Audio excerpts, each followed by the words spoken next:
Hello from Cauldron of Terror, a product of Kensington Security Consulting. We will look at the Hamas-Israel war, the subject of our upcoming book, Cauldron of Terror, Hamas, Israel, and the World. Let's begin by examining and updating the profile of Vlada, known to the world as the Lady in Red. Who is she? You may have seen her on television or social media, running for her life across the desert plain at the Nova Music Festival on October 7th, 2023. Her panicked, desperate look quickly circulated around the world. Her red shawl became instantly iconic, earning her a moniker. The 20-something Vlada darted to safety, unlike more than 393 revelers who were pursued by Hamas gunmen and shot dead, some begging for their lives. Hamas gunmen stormed the Nova Music Festival, killing and taking 40 people hostage. Much of her story is unique, but much of it is common among survivors of that day. First came shock, then awareness, then a response to the attack. Nova's attendees were in shock because they couldn't make sense of what was happening. They saw paragliders approaching, but didn't realize they were Hamas operatives. Then came the pop, pop, pop, and the screams. That was when awareness gripped them. They were under attack, and the enemy was killing anything that moved. The party was over, and the response came quickly.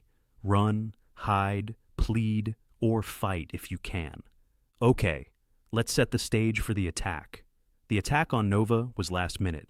Hamas likely had no prior knowledge of the Nova Festival, as it was initially scheduled for October 6th. The Nova Music Festival, or Supernova Sukkot Gathering, was an open-air trance music festival held in the Rejim area in Israel's western Negev desert. Many Supernova attendees who paid $100 per ticket were tickled about the warmth, sounds, and friendship they anticipated. Nova is like a family, says a 26-year-old Tel Aviv bartender. I bartend at many festivals, and Nova is different. People had been preparing for this party for weeks. Everyone knows each other. It was like magic. This was to be a party of electronic dance music, which has flourished in Israel since the late 80s. Festivals and packed crowds are the norm, thanks to a temperate climate and a shared desire to chill out. There's no DJ in the world who doesn't like to come to Tel Aviv. The great people, the great weather. You can party more than in any other city in the world. Does this sound a little like Woodstock, 1969?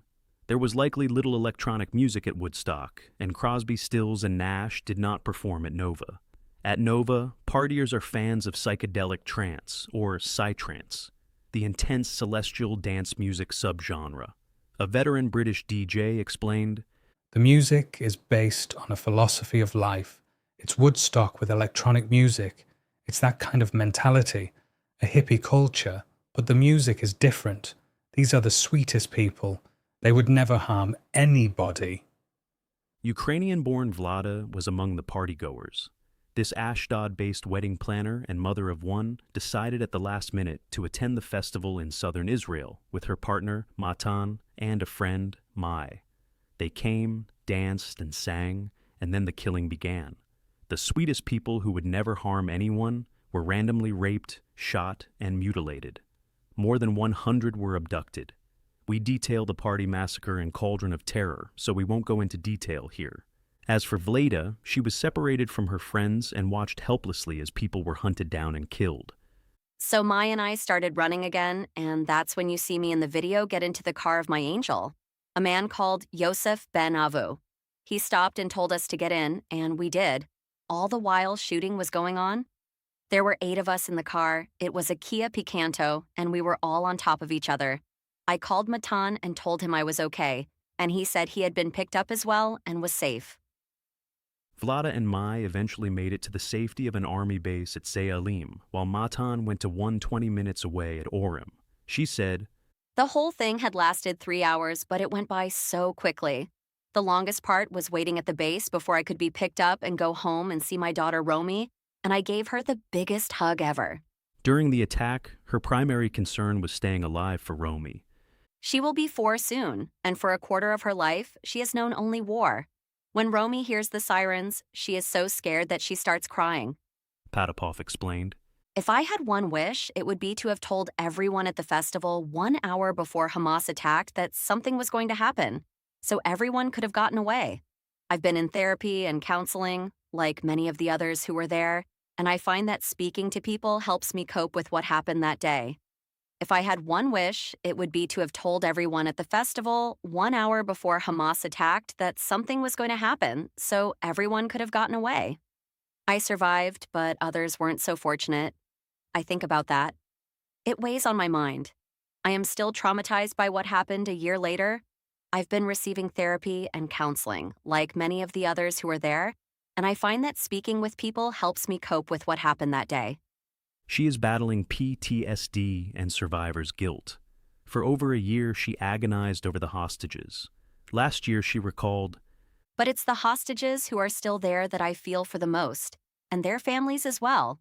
The little babies still there a year later. Who would have thought we would still be in this situation a year later? all the hostages would be returned, alive or dead. But the PTSD, that certainly remains a recurring theme in this podcast series and the upcoming book, Cauldron of Terror. Thank you for listening to this podcast, Cauldron of Terror channel.